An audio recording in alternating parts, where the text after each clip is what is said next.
안녕하세요. 교육건축 대표 김씨입니다. 잠시만요. 오늘 제가 어떻게 보면 영상을 찍을 계획이 없었는데, 그동안에 생각만 하고 있었어요.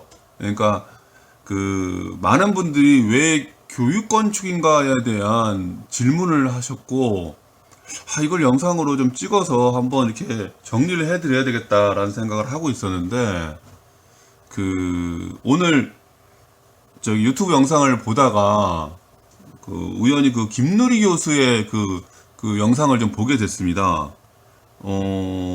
그래서 그냥 자리를 박차고 일어나서 교육건축 티 입고 영상을 이렇게 찍기로 했습니다. 그래서, 오늘은 건축에 대한 이야기거나 전원주택 시공에 대한 이야기가 아니기 때문에 왜 교육건축인가에 대한 관심이 없으신 분들은 영상을 안 보셔도 무관할 것 같고요. 그렇습니다. 그러면 그리고 또 오늘 왜 교육건축인가에 대한 이야기를 하려면 상당히 많은 시간이 필요할 것 같아요. 그래서 저는 지금 내심 뭐 두 번을 잘라서 이렇게 영상을 찍을까 하고 있는데, 또 내친 김에 쭉 갈 수도 있어서 조금 길어질 수도 있습니다. 그리고 앞뒤가 없고 중원부원 할 수도 있으니까 그거 싫으신 분들은 안 보셔도 됩니다. 제가 워낙 그런 게 그렇게 특화되어 있는 사람이어서 그러면 제가 갑자기 영상을 찍게 된 이제 원인 제공자인 김누리 교수의 오늘 유튜브 영상을 잠깐 요약을 하면 이렇습니다. 이분은요, 한국 교육을 이렇게, 반교육, 곧 교육이 아니다라고 이렇게 정의를 탁 내려버리세요. 충격적이긴 말이죠. 근데 저는 사실은 그렇게 충격적이지 않습니다. 왜냐하면 10여 년 전에 제가 간디 학교의 교사였고, 그 당시 때 이미 이제 간디 학교 교사 이전에는 제가 일반 학교 갔다가 또 대한학교에 잠깐 있다가 이제 간디 학교로 가게 돼서 이미 그런 생각들을 하고 교육의 일선에 어떻게 보면 교육 운동을 한 거죠. 그렇게 이제 김누리 교수와 이제 비슷한 생각을 하고 있었기 때문에 되게 충격적이진 않았는데, 충격적인 거는, 이거를 사실은 뭐 방송사에서 이렇게 영상을 찍어서 이제 거의 뭐 많은 사람들이 봤다라는 거죠. 그게 조금 저는 이제 저한테 이제 확 다가오는 것이 있었습니다. 그리고 김누리 교수는 이 교육이 아니다라고 한국 교육을 정의하면서 그 이유가 입시경쟁 교육에 있다라고 봅니다. 그러니까 12년 동안 이 입시 경쟁을 통해서 자아의 황폐화를 가져왔다라고 딱 단정을 하고요. 그리고 그 자아는 어떤 자아인가? 약한 자라는 말을 합니다. 이게 뭐냐면, 뭐 당연히 그러겠죠. 우열을 가리는 교육이니까, 우열을 가리는 교육이기 때문에 1등이 아니면 더 열패감으로 뭐 가겠죠. 그러니까 이게 참 이제 교육은 의미상으로 좋은 건데, 결과가 안 좋은 결과로 나타나는 게 한국 교육이다라는 얘기겠죠. 그리고 그거를 이제 수십 년 동안 해온 거죠. 그리고 그런 교육을 파시어 교육이라는 이름합니다.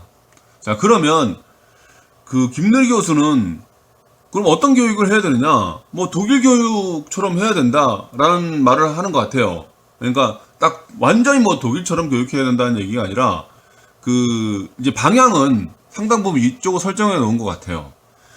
독일 교육은 약한 자아가 아니라 강한 자아를 만들어내기 위한 교육이다.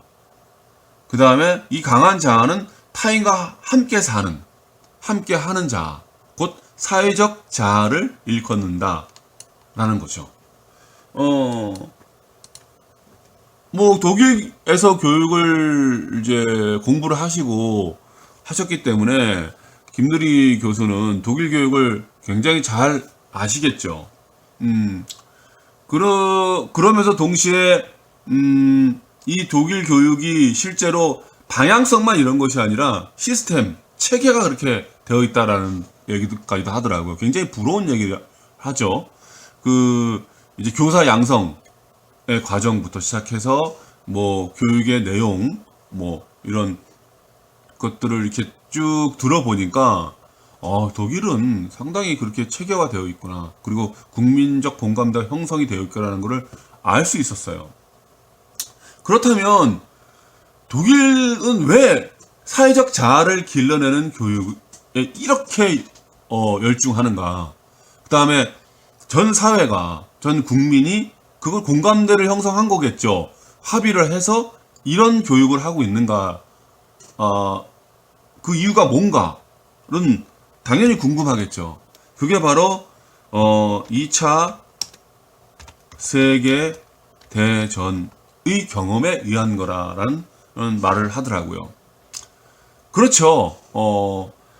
그 나치당을 뽑고 그 나치가, 네, 2차 세계대전을 일으키고 그 다음에 그 수많은 사람을, 특히 유대인을 중심으로 해서 학살을 하는 그런 역사적인 어떤 잘못, 그 다음에 인류사적 잘못을 일으키게 할 수밖에 없었던 독일 국민의 어떤 판단이 있었다는 거죠. 그게 바로 비판적 사고를 못했다라는 거고, 그 비판적 사고를 하지 못함으로써 그런 끔찍한 역사를 독일 민족, 독일 국가가 일으킬 수밖에 없었다라는 결론에 도달을 했다. 그래서 독일 교육은 사회적 자아를 길러내는 교육에 그만큼 열중한다.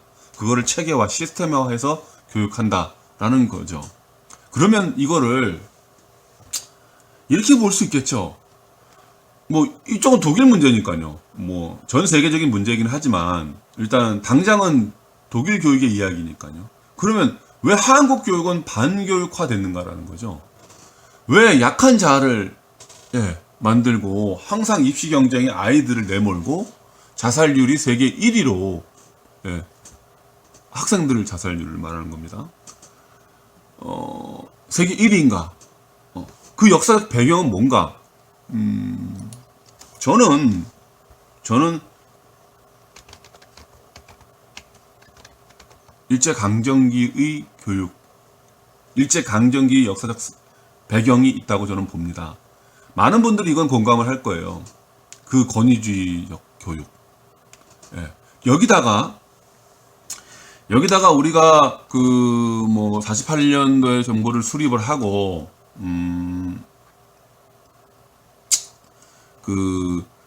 뭐 임시정부 뭐 그런 게 아니라 이제 48년도에 이제 남한만의 단독 정부를 얘기하는 겁니다.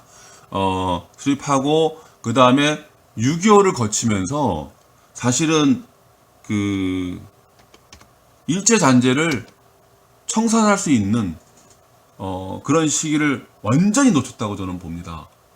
즉 권위주의적 교육 플러스 일제강점기의 권위주의적 교육 플러스 민족이 분단될 수밖에 없는 그 6.25 전쟁의 발발. 그래서 그 일제 잔재들, 뭐 교육, 뭐 사회면 사회, 문화면 문화, 뭐 여러 가지 많겠죠.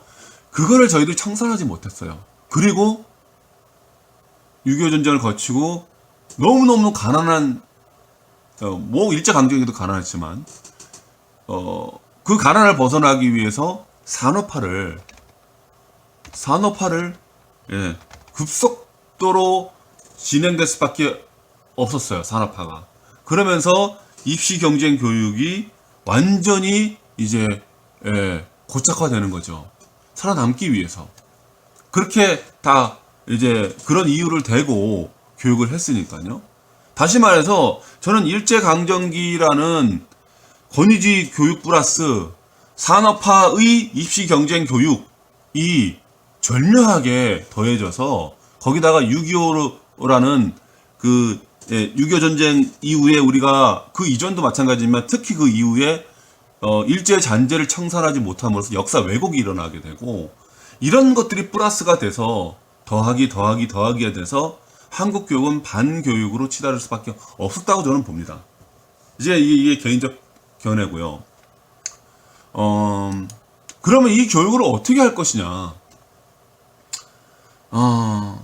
제가 이제 일반 학교와 대안학교를 경험한 교사로서 당시는 그랬고 지금은 저는 뭐 교사는 아니지만 교육의 당사자는 아닙니다. 이제 일정 부분 많이 벗어나 있고요. 하지만 권위주의 교육, 입시 경쟁적 교육, 그 다음에 그것을 벗어나려고 했던 대안교육을 경험했던 사람으로서 100년이 넘은 거고요. 어찌 보면 그 앞으로도 좀 더 가야 됩니다. 어쨌든 100년이 넘은 이 교육, 이 체계를 하루아침에 바꿀 수 있다고 저는 보지 않습니다. 물론 거대 담론을 통해서 그쪽 축은 그쪽 축으로 가야죠. 예. 현실적으로는 사실은 불가능하다라고 봅니다. 당장 지금 뭐 5년 내, 10년 내 저는 불가능하다고 봅니다. 경험한 사람으로서요. 그러면 넌 뭐 할 거냐? 딱 말씀을 드리면 그래서 저는 교육건축을 설립한 겁니다. 그래서 네가 우리 교육을 뭐 어떻게 바꿀 건데? 저는 바꿀 생각이 없습니다. 저는 바꿀 생각이 없습니다. 바꾸려고 10여 년 동안 노력을 했는데 개인적으로 아무것도 이룬 게 없어요. 부끄럽게도 저는 좋은 교사도 아니었고 뭐 이런 것도 없고요. 그렇지만 이제 제가 하고 싶은 일은 생겼어요. 뭐 중원부원 하지만 교육건축을 통해서 돈을 벌어서 교실 학교를 조금 운영해 보고 싶다. 이건 순수하게 제가 어딘가에 이렇게 뭐 후원을 받아서 그렇게 하는 게 아닙니다. 제가 제 능력껏 벌어서 번 거를 가지고 제가 땅을 사고 제 땅을 사는 겁니다. 그리고 교실 학교를 만들어서 그거를 운영해 보겠다는 겁니다. 왜? 아주 간단합니다. 이유는 간단합니다. 10년 후에 교육이 바뀌고 점차 바뀌겠죠. 뭐 20년 후에 교육이 뭐 완전히 혁명적으로 바뀌었다. 그 사이에 우리 아이들은요, 오늘도 교육을 받을 거고요. 최근에 코로나 때문에 인터넷 강의를 교육을 받고 있긴 하지만 내일도 교육을 받을 거고요. 그 아이는 그 사이에 이미 20년 후에는 성인이 되어 있어서요, 우리 사회의 주역이 되어 있을 겁니다. 경쟁 교육을 통해서요.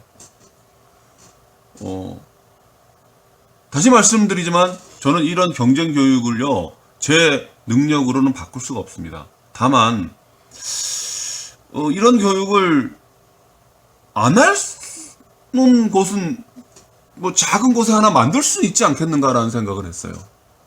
이거는 정말 어떻게 보면 제가 저만의 생각입니다. 근데 저만의 생각이 이게 제가 경험한 교육 현장을 토대로 했다 그러면 굉장히 중요한 어떤 생각일 수 있죠. 그래서 여기 이거는 제가 이거를 보여드리기 전에 제가 몇 년간 돈을 벌어서 이거부터 좀 보여드릴까요? 제 재단 개인사적인 얘기를 좀 해야 되니까 그래야지 좀 납득이 되실 것 같으니까요.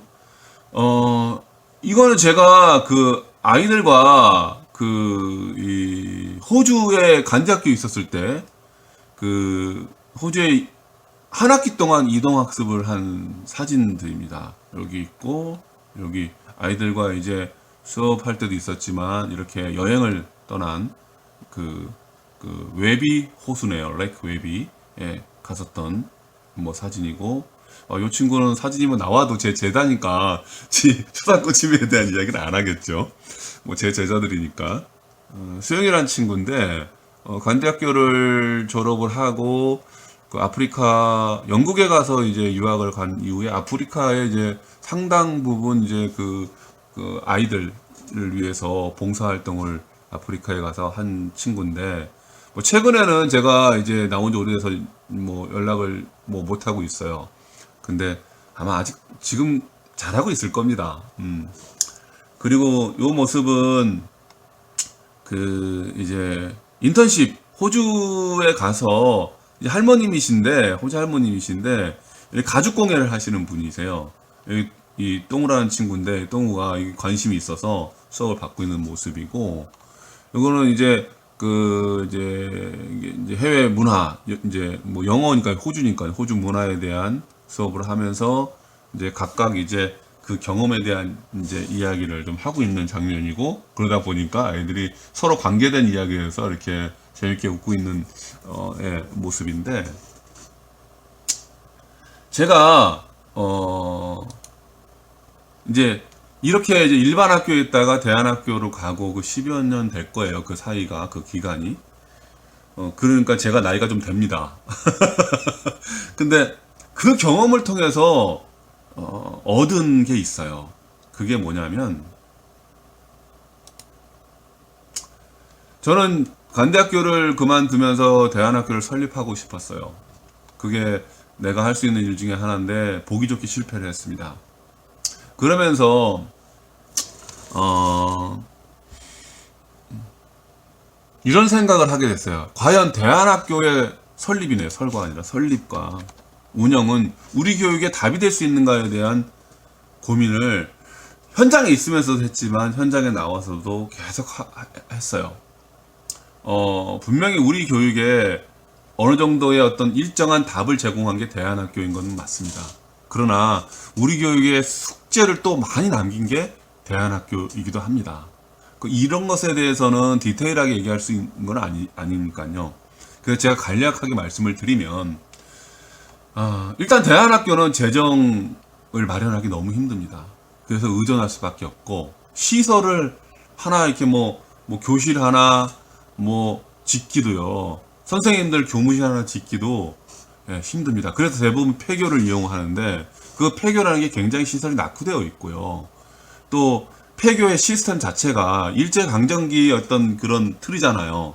교실이 있고 앞에 운동장이 있고 교장 선생님이 그 강단에 올라가서 연설하는 마치 학생들이 군인이 되어 있는 거잖아요. 그 권위주의 교육의 어떤 시스템화가 되어 있는 거잖아요. 그거를 그 공간적으로 바꾼다는 것도 쉽지 않고요. 그리고 그 안에서 그 새로운 교육의 어떤 장으로 펼쳐 나가기가 사람들의 의지만 가지고는 쉽지가 않습니다. 어쨌든 그래서 이 대안학교 중에서 최근에는 공립학교도 좀 제법 생기고 운영이 되고 있긴 하지만 이 사립형 대안학교는 그래도 대부분 재정적인 난에 허덕이게 되고 시설은 낙후되어 있어서 힘듭니다. 그래서 어떻게 보면 더 안 좋은 교육을 기존의 이런 제도권 교육보다 좋지 않은 교육을 하게 되는 거죠. 왜냐하면 돈도 없고 시설도 부족하니까. 그거는 베이스잖아요. 그리고 교사 양성에 대한 대안학교를 그냥 난 대안학교에서 이렇게 선생님 뽑으면 그분들이 다 이렇게 대안교육에 적합화된 그런 분들이 아닙니다. 그래서 교사를 양성해야 됩니다. 근데 거기에도 돈이 들어가야 되고 또 교사를 양성한다는 건 철학적 공감대가 형성돼야 돼요. 대안 교육에 대한 철학적 공감대가 형성이 되는데 이것도 같이 맞추기가 너무 힘듭니다. 죄송합니다. 이건 제가 다 경험을 통해서 하는 겁니다. 그래서 이것도 디테일한 것들은 제가 말씀 못 드리는 거고요. 학생 모집은 또 얼마나 힘듭니까? 생각해 보시죠. 교사도 월급도 줘야 되고 시설도 운영해야 되고 여러 가지 그러면 교사만 있습니까? 거기에는 이제 행정직도 있을 거고요. 많은 분들이 계실 거잖아요. 그러니까 학생을 모집하는 게 돈과 관계되는 거죠. 그러니까 예를 들면 일반 학교에 그냥 가면 요즘에 무상교육 많이 하잖아요. 근데 뭐 관문 뭐 한 달에 50만 원을 내야 되고 70만 원 내야 되고 학생 모집이 근본적으로 어려울 뿐만 아니라 대안학교에 대한 인식도 안 좋아요. 그러니까 이거 뭐 예. 그리고 또 어떻게 모았어요. 모으게 되면 정원에 뭐 30%, 40%, 50% 모으게 되면 이 아이들이 예, 예. 그 제대로 교육을 받고 제대로 또 성장해 줘야지 그 다음 학생 모집이 또 수월해지는데 쉽지 않습니다. 예. 자, 그 다음에 교육 과정의 운영. 저는 교과는 오늘 좀 뺄게요. 생활. 이게 우리 교육의 모순의 집약체라고 저는 봅니다. 이게 뭐 저기 뭐야 저 교육권 측의 김치는 뭐 다른 사람 얘기 안 하는 거 저런 얘기를 하네고 뭐 지가 뭐 얼마나 안다고 이렇게 하실 수 있는데 저는 감히 단언하건대요. 생활이 바로 우리 교육의 모순의 집약체입니다.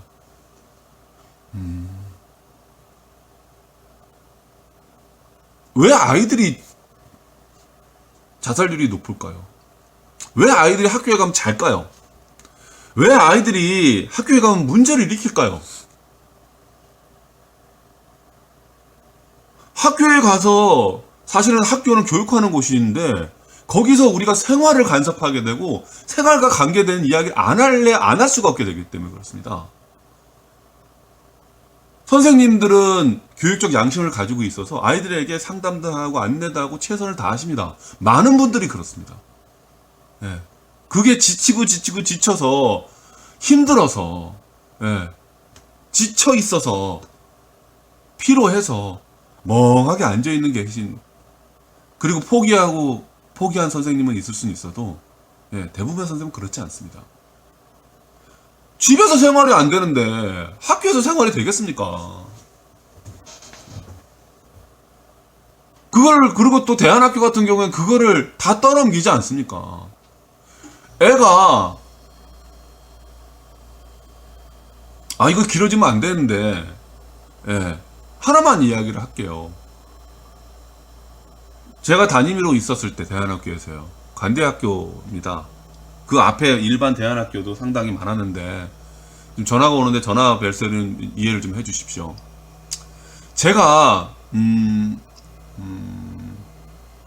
이제 그 친구가 이제 이제 학교 반장이었는데 그 학생 저희 반에 어느 날 갑자기 여자애인데 이렇게 머리를 제가 이름을 얘기를 못합니다.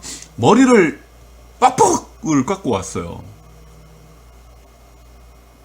딱 보는 순간 움찔했는데 제가 티를 좀 안 냈어요. 안 내려고 딱 순간 그런 게 직감이라는 게 있잖아요. 교사로서의 직감. 저 그거 좀 있거든요. 딱 나는 티를 내지 말아야지. 딱 하고 이제 그냥 이제 아이들 아침에 이제 모임 이게 갖고 뭐 하는 거 있지 않습니까? 그리고 이제 딱 있는데 한 아이가 이제 남학생 반 여학생 반 정도 됩니다. 근데 이제 여학생 하나가 이제 머리를 이렇게 밀고 온 친구가 아니라 이제 다른 친구가 선생님! 그런 거예요. 놀래라. 왜 시켜? 그랬더니 수영이 머리 깎고 왔는데 선생님 그런 담임선생님 얘기도 안 해요. 막 그러는 거예요. 그래서 제가 이제 아이가 이제 이제 그렇게 막 얘기를 하니까 야 내가 봤을 때는 이미 니들부터 해가지고 오늘 뭐 학교 들어오면서 많은 선후배들 또 다른 선생님들 얘기했을 텐데 나까지 얘기하면 담임 선생님이 나까지 얘기하면 수영이가 힘들어할 것 같아서 나 왜? 내가 이제 그랬죠. 이제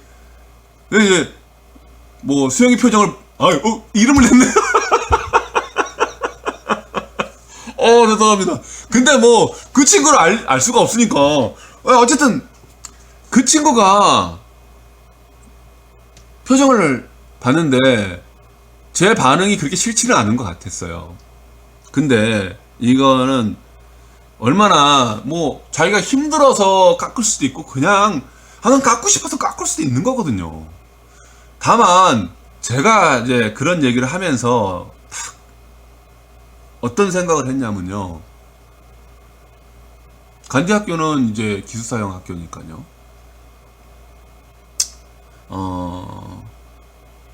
학교에서 이제 집으로 가는 시기가 있잖아요. 중간중간에. 부모님이 보시면, 특히 이제 어머님이죠. 어머님이 보시면 정말 난리가 나겠다. 근데 제가 또 직감적으로 예, 이 이야기를 어머님께 말씀을 드리지 말아야 되겠다. 내가 봤던 것처럼 어머님도 그냥 오늘 그날 제가 교실에 들어와서 아이의 머리를 본 것처럼 어머님도 보실 필요가 있겠다. 그래서 이제 아이가 방학을 하고 돌아갔을 때 전화가 올 거를 예상을 하고 아이를 보냈어요. 당연히 전화가 오죠. 탁 옵니다. 어머니께서 선생님은 정말 실망을 했습니다. 어떻게 애가 머리를 저렇게 머리를 밀었는데 한 달 내내 말씀 한마디 안 하시냐고. 제가 그랬습니다. 어머님이 이러실 것 같아서 제가 말씀 안 드렸습니다. 우리 교육은요, 생활 이거 한마디로 또 우리 교육을 설명할 수 있습니다.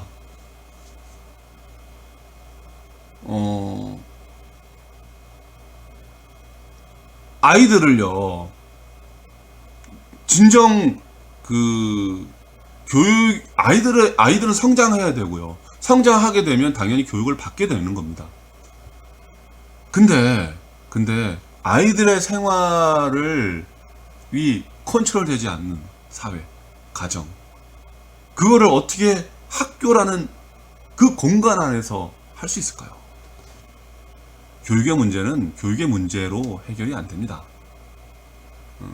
이 말씀만 드리고, 그래서 저는 거대 담론, 거대한 혁명적인 어떤 변화, 이거는 당연히 해야죠. 근데 저는 교실 학교를 운영하는 거로, 제가 하고 싶은 거로 설정을 해 놓은 겁니다. 왜 교실이고 교실 학교인가에 대한 거는 아무리 봐도 제가 뒤에 좀 설명을 좀 드려야 될 것 같고요. 그리고 제가 교실 학교를 또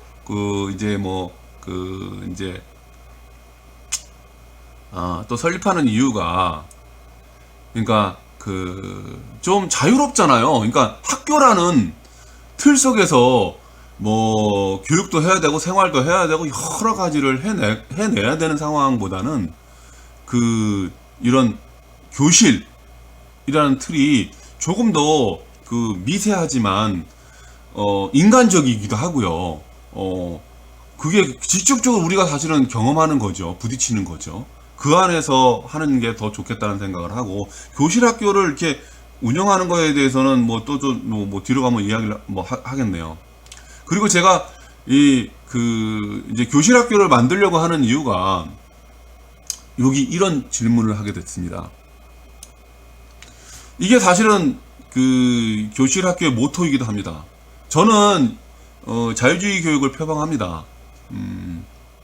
우리가 일반 회사는 그렇게 할 수 있습니다. 종교 단체라든지 이렇게 할 수 있습니다. 일반 회사 같은 경우에는, 저희 이제 교육건축 같은 경우는 하나의 어떤 모토, 그러니까 교육건축은 실내 건축입니다. 이렇게 하고 있지 않습니까? 그러니까 그러면 신뢰를 받을 수 있는 건축회사를 만들려고 하면 당연히 그 체계도 그렇고 또 우리 일꾼들, 직원들이 신뢰를 받을 수 있도록 그렇게 일을 해야 되지 않습니까? 그러니까 하나의 모토가 되는데, 저는 교육에는 사실은 그러한 모토를 전면적으로 내세우는 게 별로 그게 그렇게 좋지는 않다고 봅니다. 숨겨놓을 필요는 있긴 하죠. 그래서 저는 교실 학교의 모토는 학생은 바뀌는데 왜 교사는 바뀌지 않는가라는 것으로 사실은 설정을 해 놓습니다. 그러니까 설정을 해 놨습니다. 이게 무슨 말이냐면, 어차피 이제 교실학교에 대한 얘기를 좀 쭉 계속 하게 되네요. 길어질 것 같은데, 한 번에 끝을 낼 수 있으면 끝내죠. 그리고 나서 영상을 찍어보고, 또 보고 나서 또 필요한 걸 제가 또 영상으로 올리도록 하겠습니다. 학생은 바뀌는데 왜 교사는 바뀌지 않는가? 저에게는 선후배 교사들이 제법 많이 계시죠. 최근에 선배 교사 한 분이 정년 퇴직을 하셔가지고 이제 술 한잔 했습니다. 그분은 훌륭한 교사 맞습니다. 제가 함께 같은 학교에서 근무를 해봤고 그분이 학생과 함께 하는 그런 모습들을 봐왔기 때문에 그런데 대학교에서 배운 교육으로요, 배운 전공 과목으로요 30년을 그렇게 한 학교에서 교사는 있습니다. 최소요. 안 그렇습니까? 근데 학생은 매년 바뀌어요. 1학년이 2학년이 되고 2학년이 3학년이 되고. 그 3년 단위로 그럼 나눠볼까요? 그냥 3년이면 애들은 학교를 떠납니다. 고등학교를 가니까요. 중학교에서요. 뭔 얘기냐면요, 선생님은 3년, 6년 늙어가지만 애들은 계속 그 어린 아이들이 온다는 거죠. 다른 아이들이 온다는 거죠. 이게 상당히 이 생각을 제가 하니까 그래. 일반 제도권 학교가 변화하고 발전해야 되는 것도 맞지만, 그래도 저는 일반 제도권 학교의 이 전체를 저는 부정하지 않습니다. 예, 옛날에는 반교육이다라고 했는데, 김두리 교수처럼, 저는 지금 그렇게 생각하지는 않습니다. 그 교육은 변화, 발전 해야 되고, 필요하면 개혁적 수준으로까지도 가야 되지만, 여전히 교사는 안 바뀔 거니까요. 매년 바뀔 수 있겠습니까? 그 경륜 있고, 지적 소양이 점점 성장하는 교사들은 계속 있으셔야 되겠죠. 근데 저는 이런 질문을 하게 됐어요. 학생은 바뀌는데 왜 교사는 바뀌지 않는가? 그런 것도 하나 있는 것도 크게 있는 것도 아니고 그냥 지역에서 조그맣게 하나 있는 것도 나쁘지 않지 않는가? 그래서 저는 교실 학교를 중고등학생 학생들에게 제일 교육을 잘할 수 있는 친구들이 누군가 생각해 보니까 대학교 한 3, 4학년 정도 되는 나이도 비슷하고요. 또 새로운 지식을 또 새로운 세계에서 경험해서 충분히 친구들이 낫지 않은가. 그래서 매년 교실 학교를 운영할 때는 교사를 새로 뽑는 게 좋지 않은가. 그냥 제 아이디어입니다. 그리고 실제로 지금 제가 교실 학교를 이제 지었으니까 이제 요번 방학 때부터 실행하면 됩니다. 이제 거의 다 왔습니다. 한번 해보려고요. 제가 돈 벌어서 거기도 이 친구들한테 월급 줄 것도 좀 챙겨놨습니다. 얼마라는 건 말씀 못 드립니다. 다만 이 친구들에게 100분 수업을 했을 때 15만 원에서 20만 원 내외를 주려고 합니다. 현재는요. 정해져 있지는 않습니다. 좀 더 고민을 해야 되겠는데, 그러면 그냥 좀 방학 때만 하려고 합니다. 그러면 이제 이런 수업들을 할 때 그냥 나름 저는 만족스러울 것 같아요. 제가 교육을 바꿀 의지도 없고요. 바꿀 생각도 없고, 그냥 아까도 말씀드렸지만은 그냥 이런 거를 그냥 하고 싶어요. 예. 제가 경험을 쫙 해보니까 이게 저한테 제일 잘 맞는 것 같아요. 그래서 학생도 바뀌면서, 학생 매년 바뀌니까. 근데 대학교 3, 4학년으로 지금 공부하고 있는 친구들도 매년 바뀌잖아요. 그러니까 그 친구들에게 수업을 할 수 있는 그런 장을 마련해 주자라는 취지에서 교실 학교를 지금 예, 지금 지었고 운영할 계획입니다. 그리고 저는 역사 교육을 중심으로 교실 학교를 운영할 계획입니다. 많은 고민을 했어요. 뭐 음악을 할까, 뭐 미술을 할까, 뭐 다른 어떤 뭐 국어, 뭐 영어, 특히 문학 쪽에 할까 뭐 했는데 역사 교육으로 이제 줄어들었습니다. 뭐 제가 데이터는 갖고 있는데 저는 지금 이제 밀양에 이제 있어서 밀양여고하고 밀성 중학교인가요? 여중인가요? 거기 데이터를 보니까 실제로 이제 그 수업 시간표죠. 보니까 한 학기에 1시간도 채 안 하더라고요. 역사 수업을요. 물론 알고 있었긴 하지만 실제로 그 이제 시간표를 최근에 이제 저 시간표를 보니까 그렇더라고요. 아니 우리나라처럼 역사 교육을 정말 제대로 해야 되는 나라가 세계 모든 나라들이 역사 교육을 제대로 해야 되지만 우리나라만큼 제대로 해야 되는 나라가 그렇게 많지 않을 것 같거든요. 근데 오히려 우린 역사 교육에 너무 소홀한 것 같아요. 저도 오히려 역사 교육을 대학을 나와서 커서 그냥 제가 책 보고 읽고 또 느끼고 고민하고 했던 것 같아요. 근데 어렸을 때 제대로 된 역사 교육을 받지 않았기 때문에 그 간극을 아직도 못 좁힌 것 같고요. 아직 뭐 저는 그렇게 생각을 해요. 정말 우리 민족의 현실조차도 저는 잘 모르고 있는 거 아닌가. 뭐 정치적으로 저하고 다른 생각을 하고 계신 분도 많겠지만 이 방송을 보시면서 하다못해 노무현 대통령의 서거의 역사적이었던 이분이 왜 세상을 떠날 수밖에 없는가에 대한 최소한의 어떤 뭐라 그럴까요? 정치적인, 역사적, 사회적인 어떤 사고? 이거 너무 거창하게 간 걸까요? 아니면 세월호의 참사? 이걸 보면서 우리는, 도대체, 예. 어떤 생각을 하고 있는 거지? 예. 그냥 단순히 저 많은 분들이 광장에 나가서 울고 외치고 주장했던 그런 것들이 정치적 현실에서는 그렇게 받아들이지 같지 않고 언론도 그런 것 같고 법 쪽에서도 그런 것 같고 이거는 분명히 그러면 역사교육의 문제도 상당 부분 있지 않는가. 그래서 저는 역사교육 중심으로 교실학교 운영할 계획입니다. 이건 뭐 제가 돈 벌어서 제가 모아가지고 제가 하는 거니까 그냥 그 교실학교 열면 오려는 친구만 오면 되는 거니까요. 그래서 교실학교입니다. 왜냐면 뭐 많은 걸 할 수는 없으니까요. 그리고 여기도 말씀드리지만 물리적 재정적 한계가 많겠죠. 제가 무슨 교과 과목을 많이 할 수 있는 것도 아니고 그리고 역사교육을 하려고 하는 것도 교실학교 운영에 가장 적합한 과목이라고 생각을 합니다. 여기 써 있네요.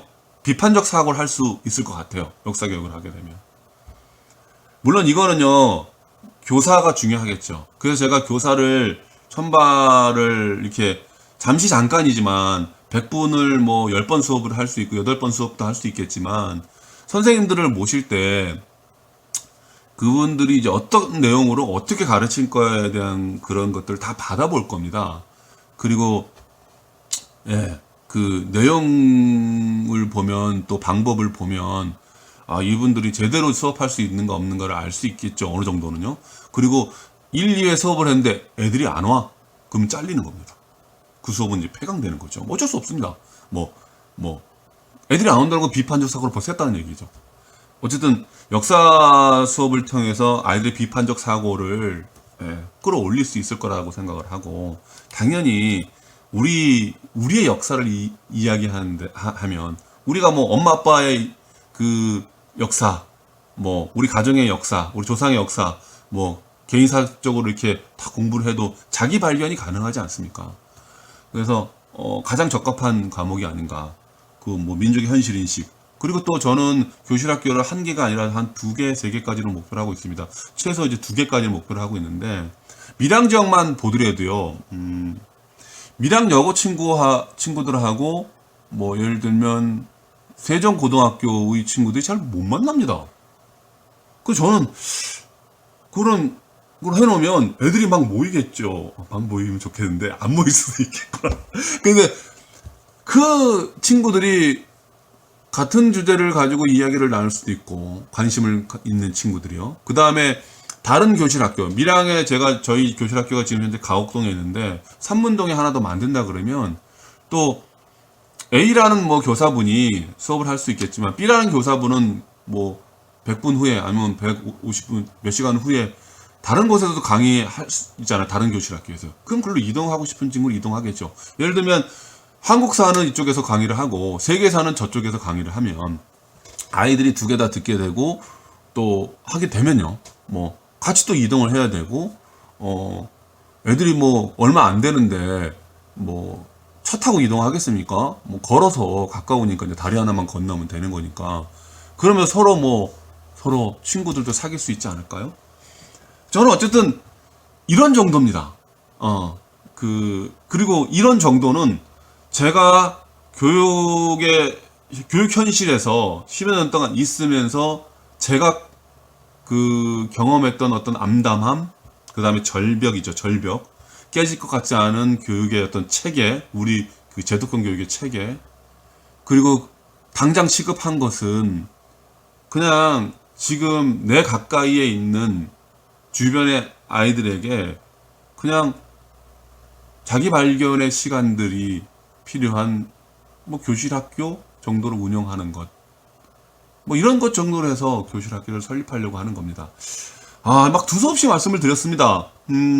제가 이 영상을 찍었는데 지금 제가 다시 한번 돌려보고 중간중간에 필요한 것이 있다 그러면 한번 영상을 더 올리고요. 오늘은 뭐 여기까지만 하겠습니다. 뭐 40분이 훨씬 좀 지났는데 여기까지만 하고 제가 교육건축을 설립을 하고 교실 학교를 지금 만들고 운영하려고 하는 어떤 이유에 대한 이야기들을 두서없이 했습니다. 막 왔다 갔다 해서 정신없었다고 하시는 분들한테 죄송하고요. 어쨌든 제 취지를 이렇게 말씀드렸으니까 뭐 좀 마음은 한결 좀 가벼워졌습니다. 여기까지 하겠습니다. 그러면 가면서 끌 때도 이거 잘 꺼야 돼서 감사합니다.